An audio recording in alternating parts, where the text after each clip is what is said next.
And here we go. So we are live for the SUSE QE Tools workshop. Sorry, not live, but recorded.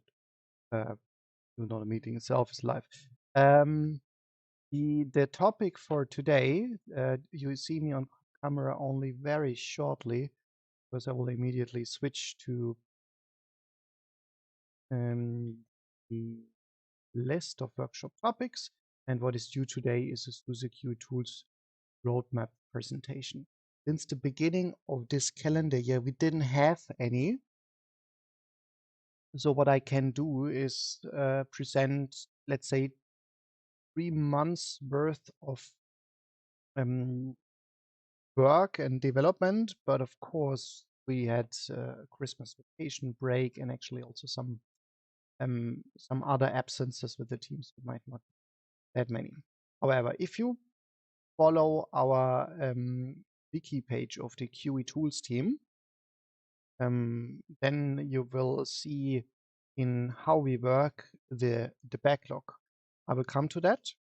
But first, I would like to start with what was recently resolved. We have a default query closed within the last 60 days for the purpose of this instance. Now I can change that to, well, roughly 90 days. I don't know exactly on which day we last presented the last thing, but it doesn't really. In total, we have 157 tickets. So that's a lot, even though it's below our mean velocity, where we can usually expect that we churn down 2 tickets per calendar day. But as I stated in before, we had a vacation and long absences of some team members. So this explains, in my understanding, why we have a lower number here. We have various ticket projects that we work in, and we do not have a ticket category in all.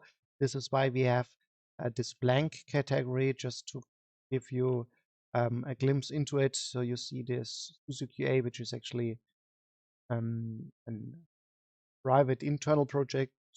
So as an exception and not public. Issue tracker, the other ones are OpenK infrastructure, for example. You can see a lot had been going on in OpenK infrastructure. A lot of red, meaning mostly urgent stuff where we needed to react on alerts, but also where we needed to finally finish some work. Then there's the generic QA project and QA here, and then we have to look. Let's start first to look into the categories as an overview. So 5 bugs in existing tests. Existing tests meaning OpenQA tests. And as you can see, there had been some cases where we looked into OpenQA test failures and worked on those because those were results of maybe regressions that we introduced. I can tell that for the first one because, sorry about that, that's a regression that I introduced when I refactored some code. And in other cases, it's something where we tried to help with something which was observed in tests to find an according solution. And the 3 one in the middle, those are actually for the OpenQA and OpenQA tests. If you don't know that test, I like to use it often as showcase because it's a rather small OpenQA test distribution. You can see that we have 3 test scenarios on OpenQA OpenSUSE.org, which are commonly executed. One is running right now. The trigger, actually the trigger should be whenever anything changes in the OpenQA package, either by updated dependencies or updates in OpenQA package itself. I think here, same as we had a similar problem for GNOME Next. I think it actually triggers a bit too often, assuming that changes when there are none.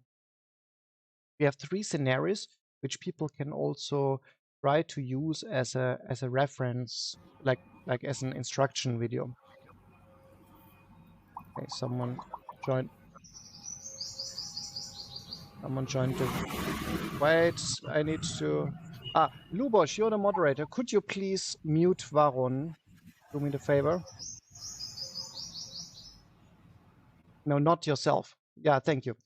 Because I initially I joined the wrong room, so this is why Lubos, you are the moderator in this room for today.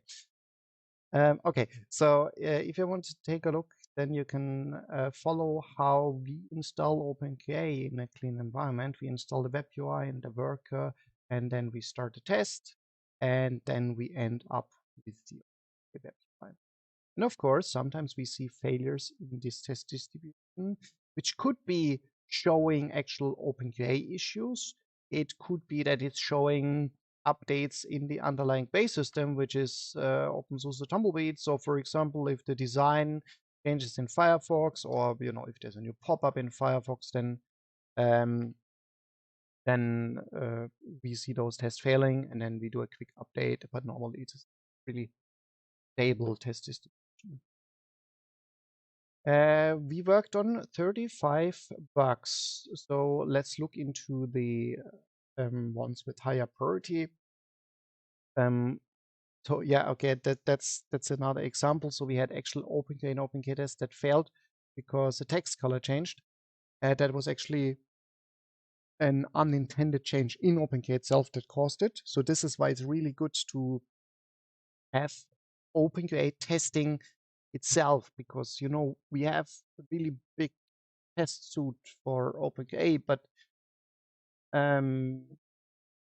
only with OpenQA we actually do a visual comparison against the reference. Not only visual comparison, but also other things. But this is where it helped us already. What else? Misleading error message in the OpenQA info panel. So we tried to improve that as well. Then, yeah, sometimes there are problems which are also reaching the production system, even though we do have a strong testing in before.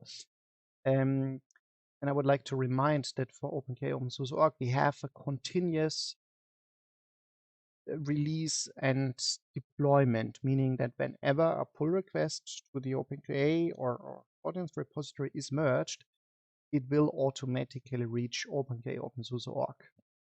This is what happened here. It was actually a Friday afternoon, but we don't really see that as a problem because we were quickly notified about that problem, and I would say we quickly reacted to that. It was a really interesting issue how something like that could happen and how something like that could not be observed or we actually deployed in production, because as I said, we have the OpenK and OpenK test. They didn't show that problem. But yeah, there we observed a problem. It says something about permission denied, so it was related to AppArmor denying the change. Actually, for the right reasons, because SUSE shouldn't be running in deployment.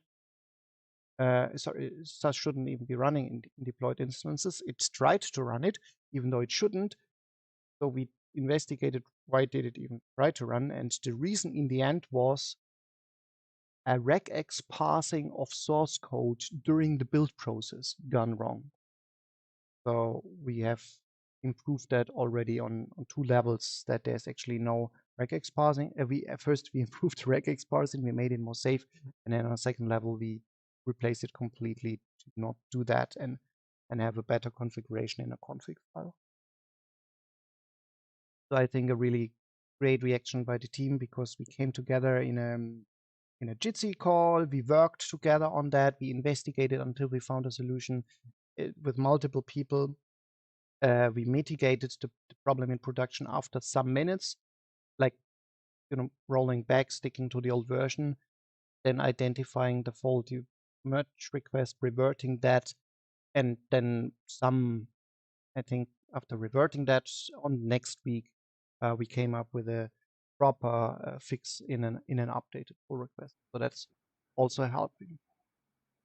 Can you drop the problem to show, visualize where is this? Yeah, so if you follow the tickets, there are quite some comments showing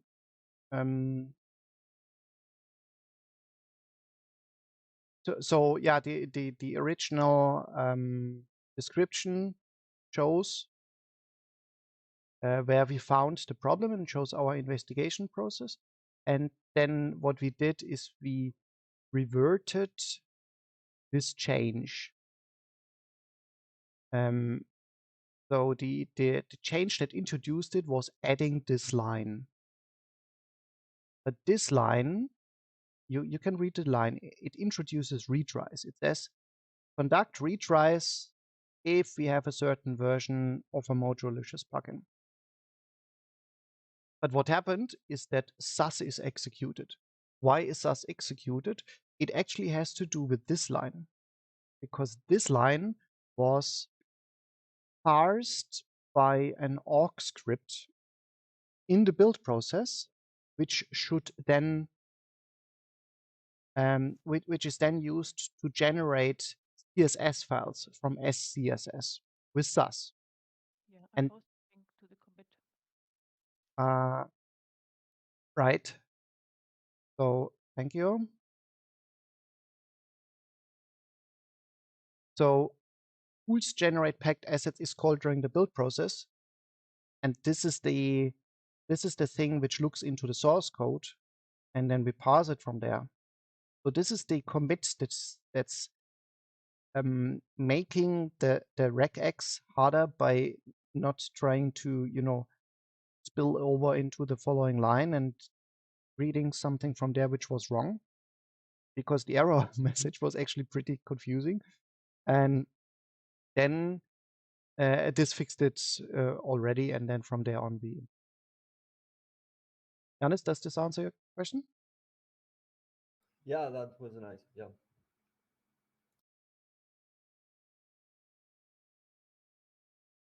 Okay. What else? OpenGate didn't build on PowerPC before LE anymore. This is also something where let's say we spotted the problem in our process because we were actually overwhelmed for the past weeks with build notifications about failed builds in various occasions. And so we only realized when trying to, when our deployment script for OpenGate SUSE tries to generate a changelog, I realized that the changelog didn't include any relevant changes for auth audience for some weeks. And we found that we tried to generate the changelog from various workers, in this case from a PowerPC worker, which actually didn't receive any updates. So it was not just the changelog empty, but there was actually no new version of auth audience deployed. It was as simple as, well, it doesn't even build on that very architecture for that package for some time, for that repository. But we didn't realize that because,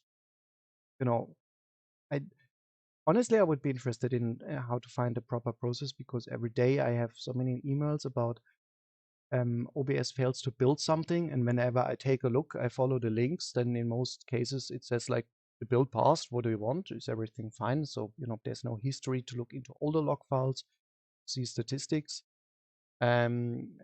So this is why I and also others overlooked it. So that's part of it. And what else? Yeah, we worked on something regarding git clone attempt. Sometimes that goes wrong. Then we have a lot of problems with zipper and download OpenSUSE.org, where I know also within the main OpenSUSE test distribution, there are many problems where we just see various different problems of trying to refresh a repo or install from a repo. So this is just where we see it in OpenGate and OpenGate tests. We also see it within the actual OpenGate code. We see it in OpenSUSE tests. So this is just one symptom there. And okay, so much about bugs. Let's look into.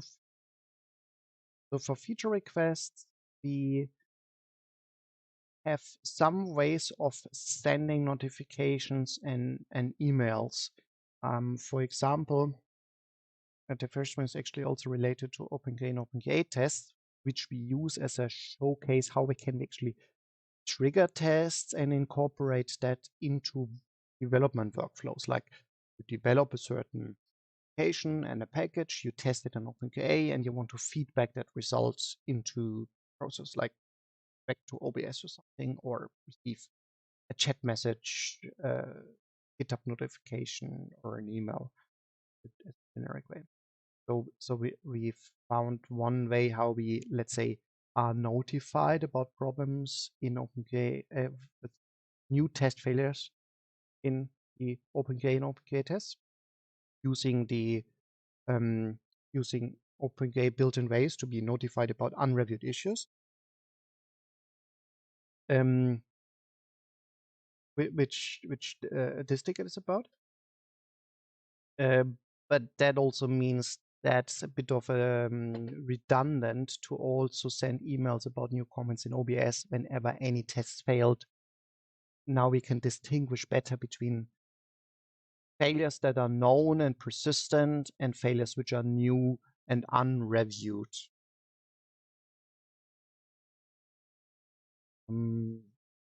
What else? Comment about intermittent sporadic test issues on original jobs. I want to mention that one and also show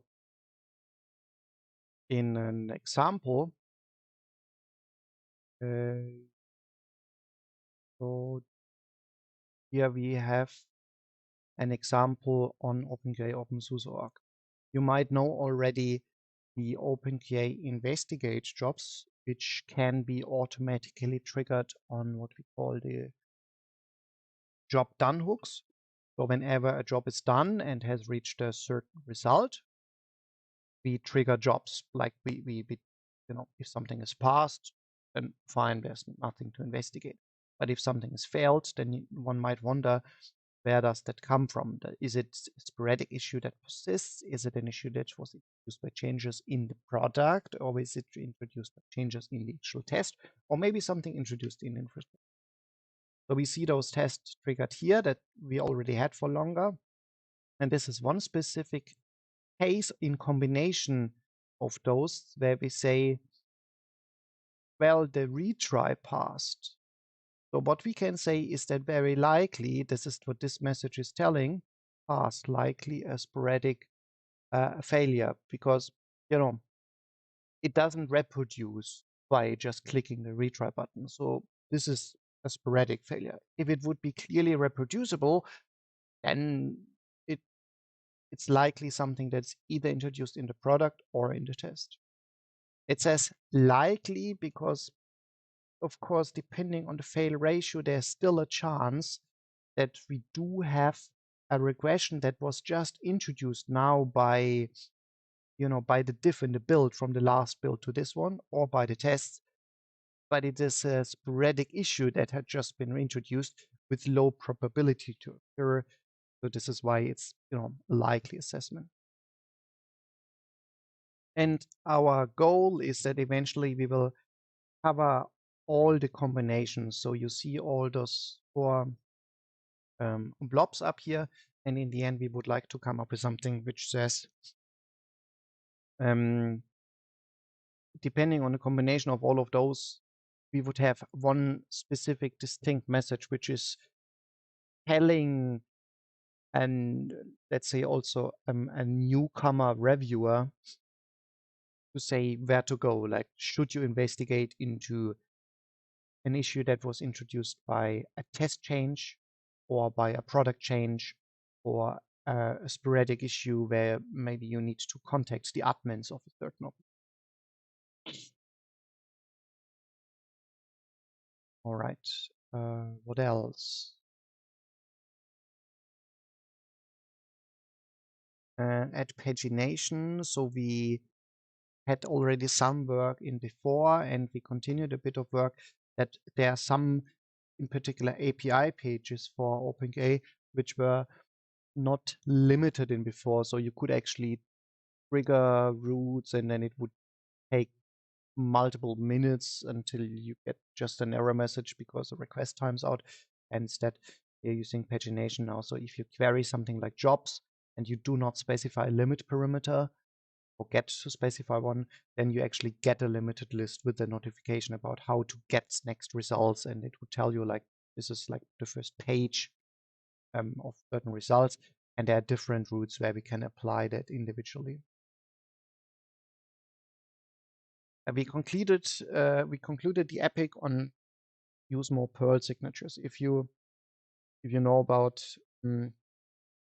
Perl programming, which we rely on heavily in OpenGain or Ordnance development, then you might know that originally the language didn't have signatures, and for let's say for years for now, what no, that's actually just a fix for the regression I introduced.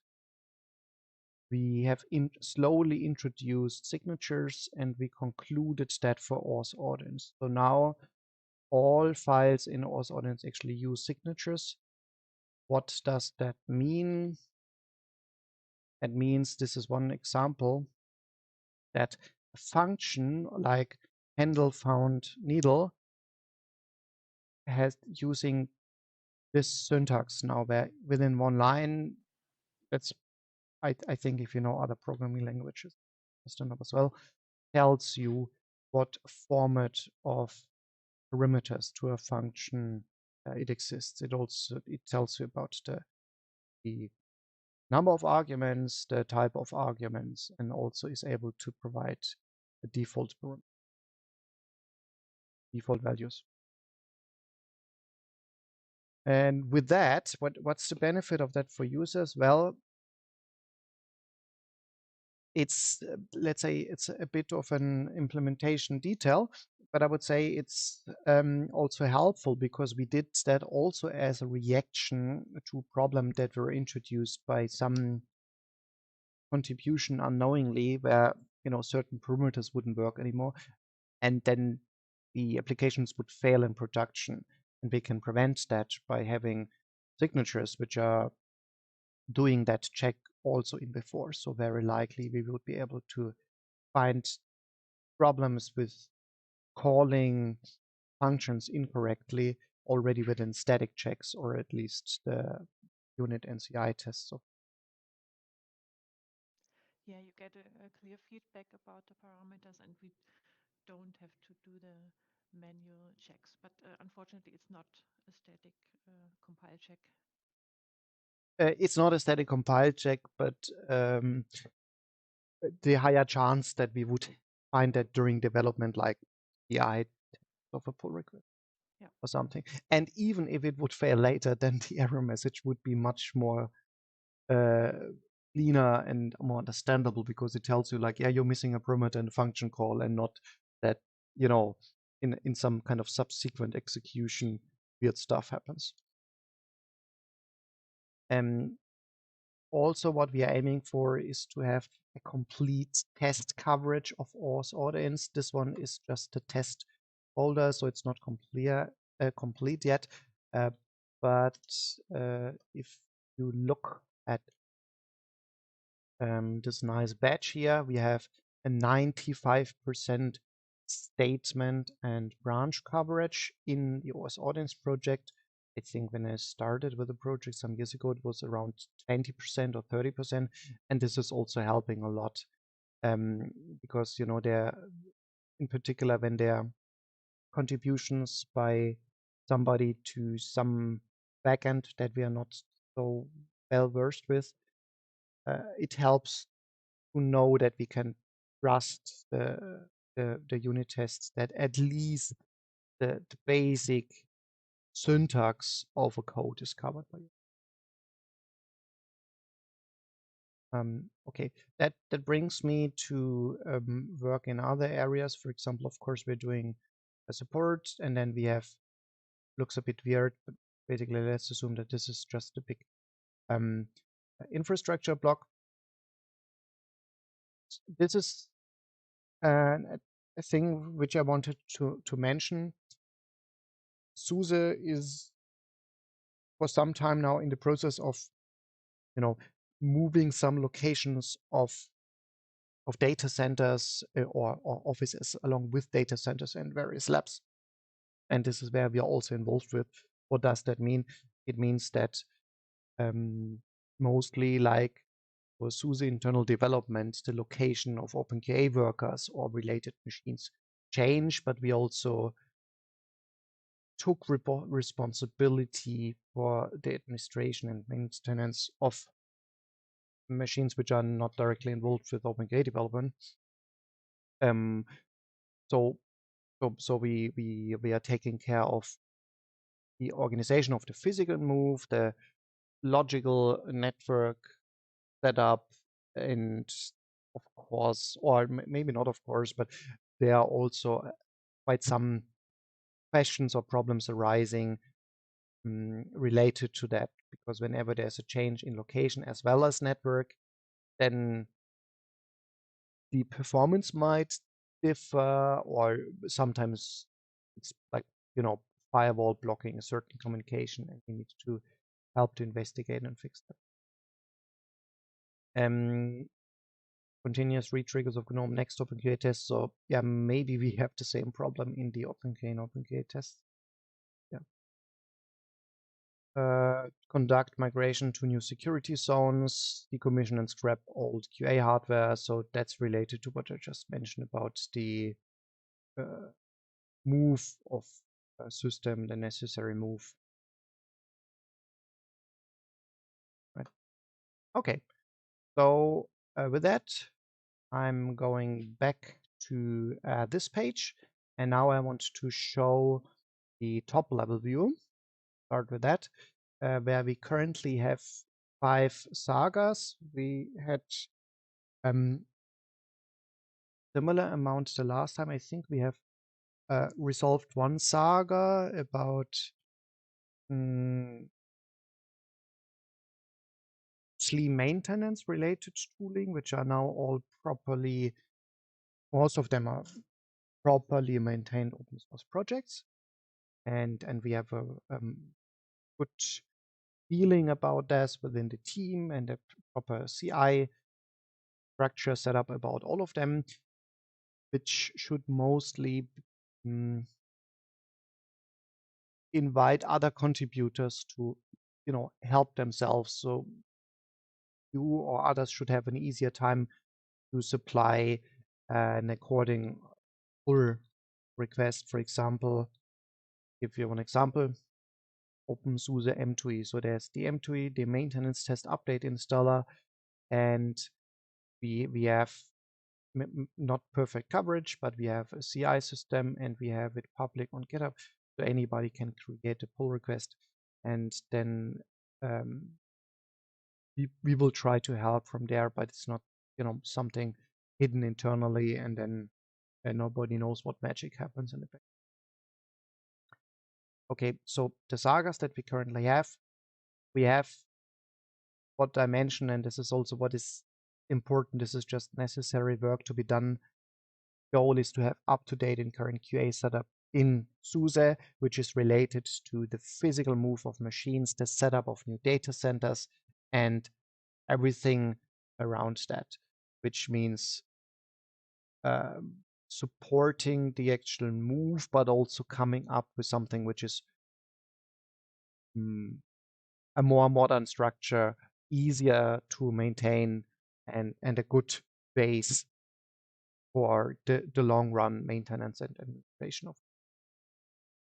And I'm sure that some effects of those will also be visible in public in public projects. So for example, if it's about the handling of what was it?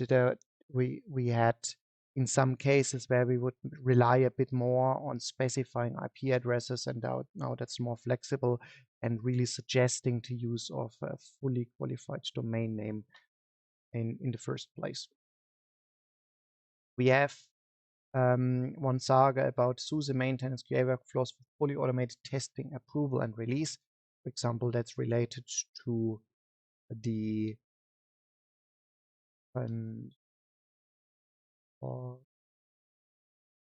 bot. The QEM bot and QEM dashboard project related to there, where we want to add one or two more features to make it more clear. What is blocking maintenance test approval, as well as refactor one area of the code where we identified the need. 469, please speak up. Hi, Oli. I guess there might be a different place where to ask this, but recently in QCore, we have been working on creating a developer environment for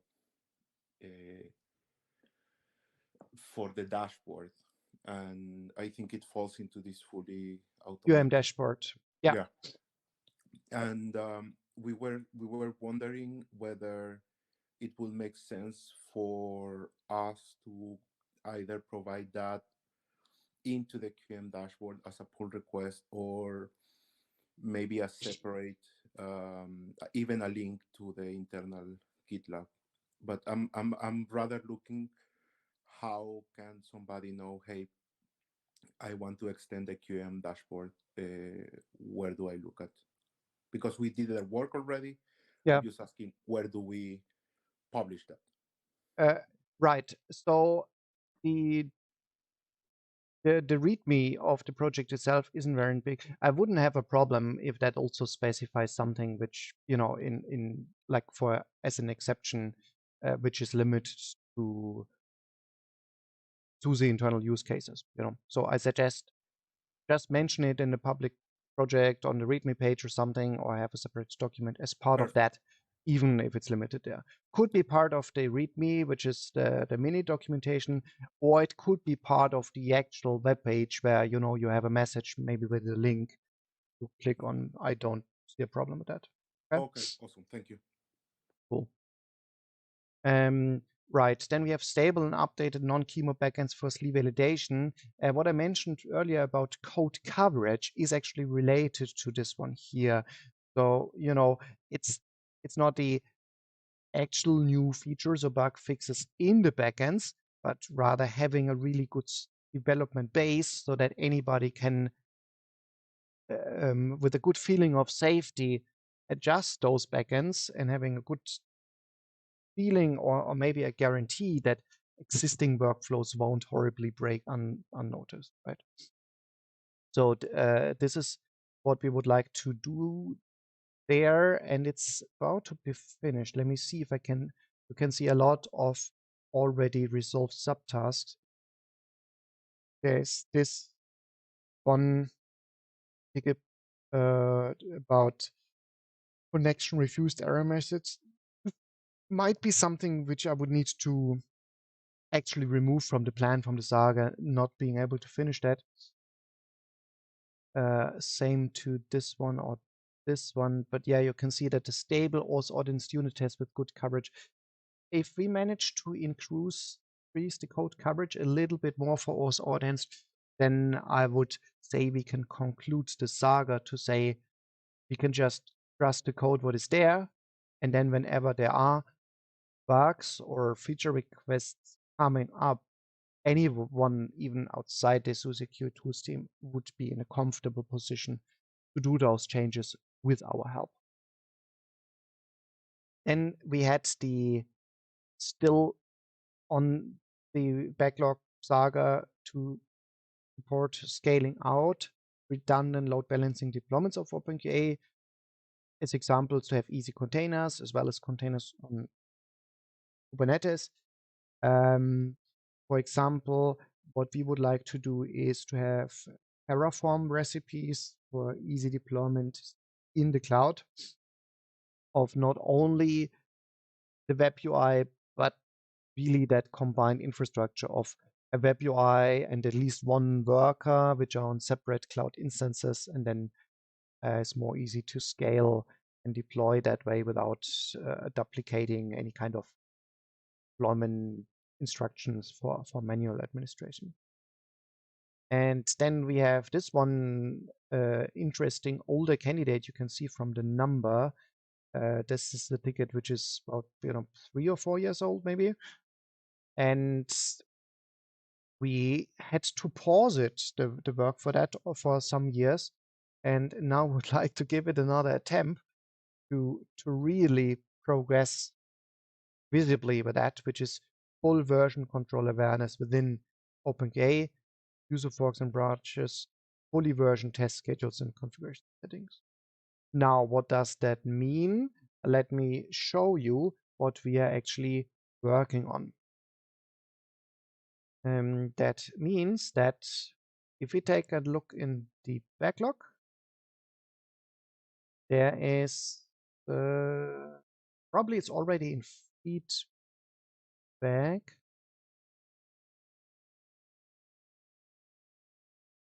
Complete test definition from a single YAML schedule file in local test distribute.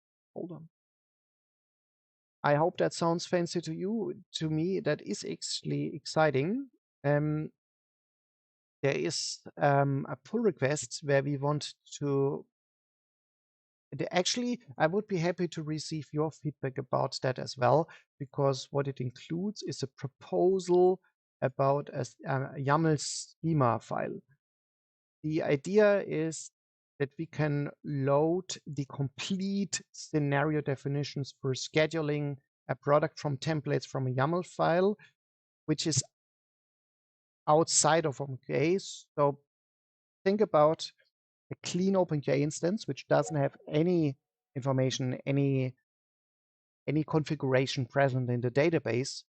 And then we can just have a test defined like this is the schema file, like in this example. And then multiple tests can be scheduled in an OpenGA instance, meaning everything lives in one or multiple Git repositories, and you come from there. 469, please. Yeah. So because this is one of the main interests that I've had for some time. And the first question here is, we are considering that it is going to behave in a similar way to when the job when the job schedules were also created, that OpenK will automatically convert these to YAML, and then what the teams had to do is copy part all of that information to a GitHub repository and then take it from there. Yeah. Okay.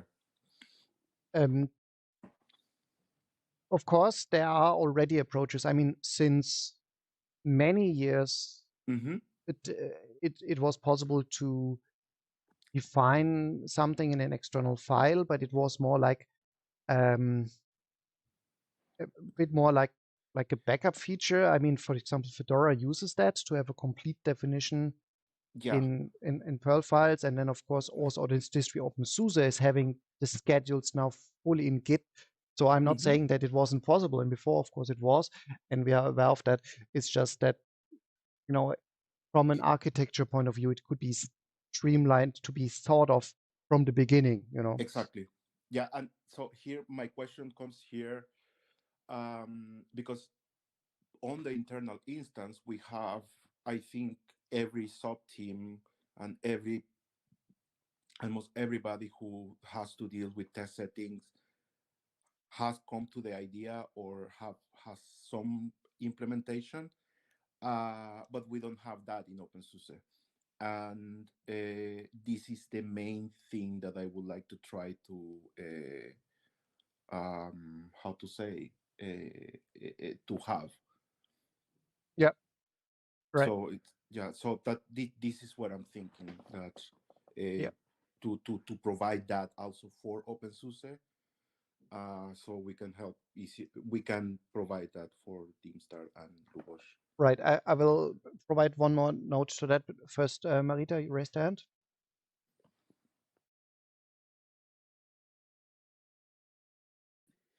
Yeah, hello, good morning, good afternoon, everyone. I was just mentioning that there was a kernel workshop last week, and I have seen, I think, a similar idea like this. It was called OpenQA Job Group YAML Generator. Maybe the thing I have seen last week was more about the job groups, and you were talking about test cases. I don't know the details. I just want to make you all aware of this idea from Martin Ducher. Oliver, I mentioned it to you. Did you Yep. have a chance to look into this? Is this kind of related, similar to what you're talking It about? is related. Yes, it is related. So in the end, the goal is the same. Have everything in Git and maintain it there, and then create jobs from those So, definitions. so Yeah. I would suggest Santiago, if you haven't seen this, maybe you check this again, just to make sure that we don't do the same things 2, 3, 4 times again. Yeah, that Yeah. yeah, that is actually what happened. That every Like this. team has implemented the same thing. And one of my conversations with Oliver, I think last year, was, "Hey, how can we get the support for the test settings in OpenQA?" Yeah, I was told the same by Martin Ducher that there are plans that the tools team is overloaded and does not have really much time. That's why they wrote something themselves. But yeah, we do things 2, 3 times again. That's why I'm bringing it up here. So talk to Martin Ducher and check out how you can go from here. Yeah, thank you. That's all from my side. Right. So my expectation is that we all agree on the main goal, but of course everybody has their specific needs. So what I think this approach will be like is that we will have a generic OpenQA upstream way how to define tests, and likely new greenfield project or smaller projects like OpenQA and OpenQA tests will use that approach and will collect experiences and apply those experiences into changes over time. And then maybe, as 469 mentioned, the OpenSUSE side of also Institute OpenSUSE might use this approach, might use another approach, which is, I think, is fine, because we want to stay flexible on that side. We don't want to shut off any solution there, and eventually streamline it a little bit so that existing solutions can benefit to use that OpenQA approach without needing to maintain a different solution doing effectively the same. There is one so yeah, this story shows what the saga is about. The other part is the version control side. So one more related example, this is actually also what I was working on as a Hack Week project, is the let me see what happens if find, yeah, right, complete test definition from YAML scheduler and git check.test distribution. So the related idea is that when we have something in a Git repository, then we are also talking about potential contributions, like somebody opening a pull request, and within that pull request you want to maybe test a new product, or maybe you want to do changes to the existing product. So there's I think, yep, this pull request should show how it could work like, and this is mentioning the Hack Week package as well.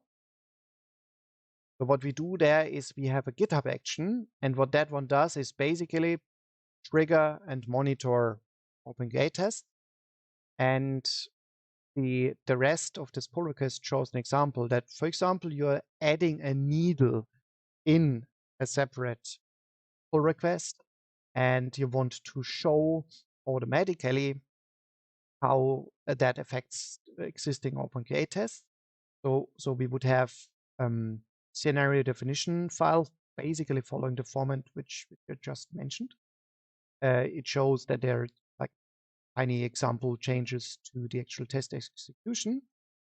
And in the end, what we want to have is, of course, when we are talking about GitHub Actions, then we want to have the according feedback. There is something which maybe helps as a related contribution.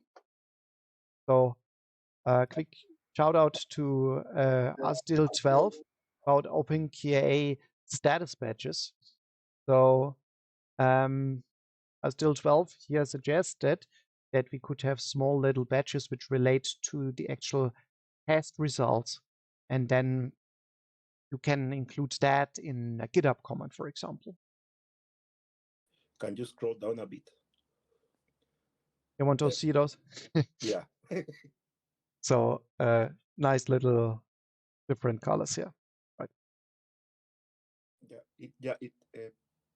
I really like pull requests like those because you can really see what's going on and what's expected to see. Well, since I was talking, so this is one contribution that is very much related to that. And in the meantime, talking with Pablo, he's now in containers. Some time ago, he has been creating these nice tables for adding. When he was creating a pull request and he was having the tests, he will create a small table with all the test results, and he will update them in different stages. So my next step after this is merged is maybe contribute also for the OpenQA clone job custom Git ref spec. Yes. To be able to provide the output in Markdown directly, so that if you are cloning 10 jobs in the same time, you get all the links that you need to copy and paste. Actually, it already does have a Markdown mode, so it's a bit hidden, I admit. Let me find that in this. Yeah. OpenKA clone custom Git project. Just add Markdown equal 1, and then you do get the Markdown output. So we get that for free, which is amazing. I will give it a look and then. Okay, we're good. Right, but I think you have the same idea in mind that I have. I know it's not very obvious, but in the end, I don't want to just mention it on documentation. I want to have it. You get it automatically because you create a pull request and then it just shows up as a comment or something. This is what I would love to have. Definitely. Yeah, right. Yeah. Cool. But besides that, we do have other interesting and fancy stuff coming up. So let me show you what we currently work on is, I told you something about infrastructure, so that's certainly happening.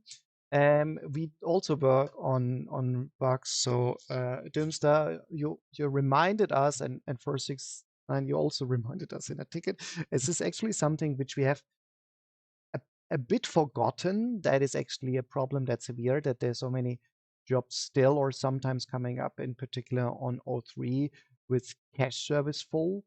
We assumed that this would be handled to be automatically restarted and not visible by users, and we actually didn't receive any kind of automatic notice about that not working as expected. So yeah, we're working on that.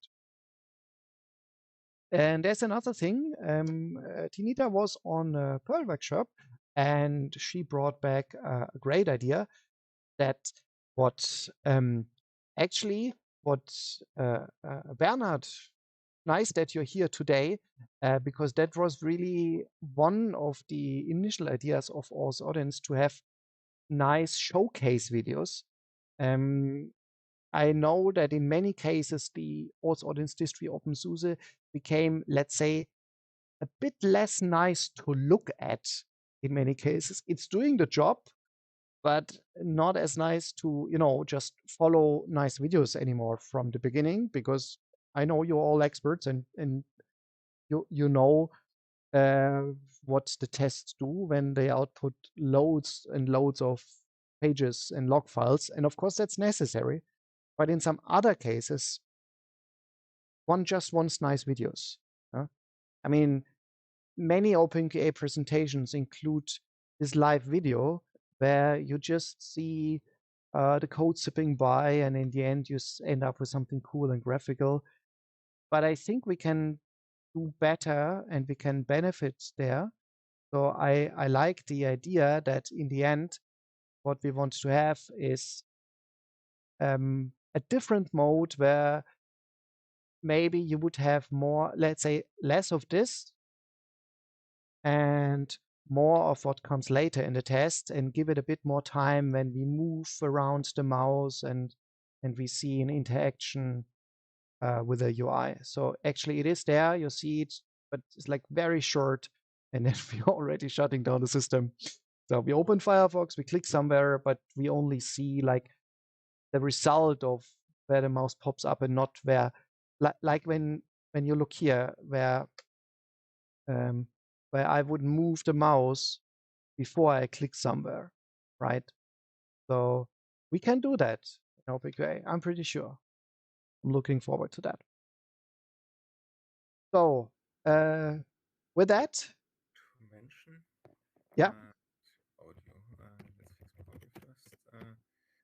So in the original OpenQA, I had a flag called nice, and depending on that flag, certain steps were skipped that were just ugly and only for testing. And yeah, exactly. I think it's a nice video, right? yeah, maybe nice video. Yeah, so I just looked that up today in the morning, that we are not. Yeah, so we can see Jokobit from 2010 add nice video flag. So actually, it's there, but it's not used as far as I'm aware. And I would really like that if we can use it again more often. there was also this other use case from the documentation team where they needed screenshots for their pages. Yep. Where I went into sub-dialogues for them to grab screenshots from. Yeah. So, guys, when you're working with the Just installer, please think about this case, that we would still like to have nice videos in the end.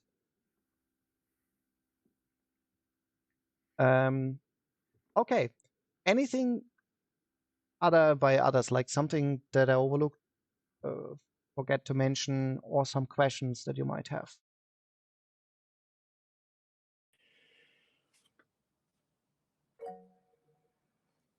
Yep. 469, go on. Yeah, mostly what I would like to know is what is coming in terms of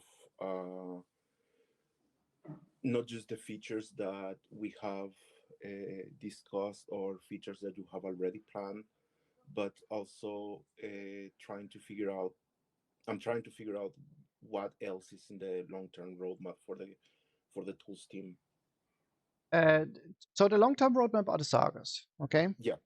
So we need to scale out from existing deployments, make deployments easier, be able to put them into multiple different hybrid environments. We want to have everything that is in Git, not just a single Git repository, but multiple Git repositories. That includes the story of OS order inst wheels, where you would have small functionalities like helper functions using the test API, abstracting certain calls for the operating system into projects which can be maintained, tested, developed independently. There will be a lot of, let's say, half of our capacity is used for maintaining, updating, migrating the infrastructure. That will find some capacity which might not be that visible, because in the end, what you want to have is you know how it is for SUSE admins. If nobody knows about what they are doing, then you're doing a good job because you just Yeah. keep availability high and everybody's happy, right? So Following up follow. on that, because I'm reading, for instance, that there is this scale out redundant and load balancing and having things on Kubernetes. And I do remember, for instance, that there was the idea of having a container backend for OpenQA and things like this. Yeah, Because exactly. That's actually proposed as a GSOC project. yeah. And good that you mentioned that. So GSOC application period is about to start. So now the GSOC students are looking for interesting project, and that is one of the projects that we mention on GitHub OpenSUSE mentoring. If you take a look there from various projects, there are interesting proposals, currently 15. Okay, so guys, we need to take a look on the clock. I'm really happy to see a strong engagement. Yanis, a quick one, and after that, Lubos is the last one. It's not quick. I'm gonna wait after the meeting. Okay, fine. So let's delay that. Then sure, I will be around. Lubos. Yes, just one note about the GSOC. Just be aware that every time when we have weekly community meeting, Tuesday, Thursday, there is a 15-minute slot prior the meeting. So come 15 minutes early and you can talk to the students. They are supposed to come and discuss any questions regarding the GSOC projects. Okay? Yep. Cool, thank you. Okay. For the next week, we haven't defined a project yet because I'm still waiting for some proposal regarding that. So I will have to keep it open until then. But anyway, I'm sure, well, in the upcoming weeks, we will have topics to cover, for example, presenting some other backends following what had been done last week for the general hardware backend. So with that, let me thank you and say goodbye and hope to see you again next time. See ya.